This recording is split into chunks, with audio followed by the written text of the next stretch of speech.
আমের সিজন শেষ হওয়ার আগে একবার হলেও এই ম্যাঙ্গো ডেজার্টটি তৈরি করে খেয়ে দেখবেন, তা না হলে অনেক বড় কিছু মিস করতে পারেন।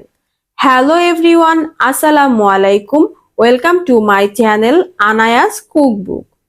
এই ম্যাঙ্গো ডেজার্ট বানানোর জন্য আমি একটা ব্লেন্ডারের জগে 1 কাপ পরিমাণ পাকা আম দিয়ে দিচ্ছি।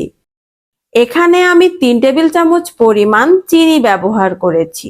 আমের মিষ্টির উপরে ডিপেন্ড করে চিনি বাড়িয়ে কিংবা কমিয়ে নিতে হবে। এবার ব্লেন্ডারের জগের ঢাকনা দিয়ে সবকিছু ব্লেন্ড করে নিব। ম্যাঙ্গো পিউরি রেডি হয়ে গেছে। এবার ম্যাঙ্গো পিউরির মধ্যে 1/2 কাপ পরিমাণ হুইপ ক্রিম দিয়ে দিচ্ছি। আপনারা এখানে যে কোনো ব্র্যান্ডের হুইপ ক্রিম ব্যবহার করতে পারেন। আবারও ঢাকনা দিয়ে মোটামুটি 2 থেকে 3 মিনিটের মতো ব্লেন্ড করে নিব। আমার ব্লেন্ড করে নেওয়া হয়ে গেছে। এখন আমি এগুলোকে বাটিতে সার্ভ করে নিব। তার জন্য এখানে আমি 3টা কাচের বাটি নিয়ে নিয়েছি। একটা চামিচের সাহায্যে বাটির মধ্যে আম এবং হুইপ ক্রিমের মিশ্রণটা দিয়ে দিচ্ছি।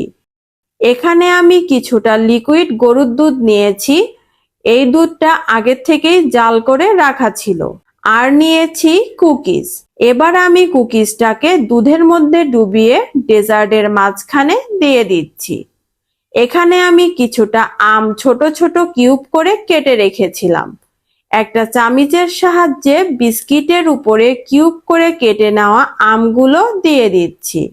পুনরায় আমের উপরে আবারও আম এবং হুইপ ক্রিমের মিশ্রণটা দিয়ে দিলাম। একটা চামিচের সাহায্যে উপর থেকে সমান করে দিচ্ছি। একে একে আমি অন্য বাটিগুলোতেও আম এবং হুইপ ক্রিমের মিশ্রণ দিয়ে মাঝখানে কুকিজ এবং আমের কিউব দিয়ে আবারও আম এবং হুইপ ক্রিমের মিশ্রণ দিয়ে উপর থেকে সমান করে সাজিয়ে নিব। একে একে আমি 3টা বাটি সুন্দর করে সাজিয়ে নিয়েছি। এখানে আমি অল্প একটু ম্যাঙ্গো পিউরি করে রেখেছিলাম। একটা চামিচের সাহায্যে উপর থেকে ফোঁটা ফোঁটা ম্যাঙ্গো পিউরি দিয়ে দিচ্ছি। ম্যাঙ্গো পিউরি দেওয়া হয়ে গেলে একটা কাঠির সাহায্যে ম্যাঙ্গো পিউরিগুলো একটু ছড়িয়ে দিব।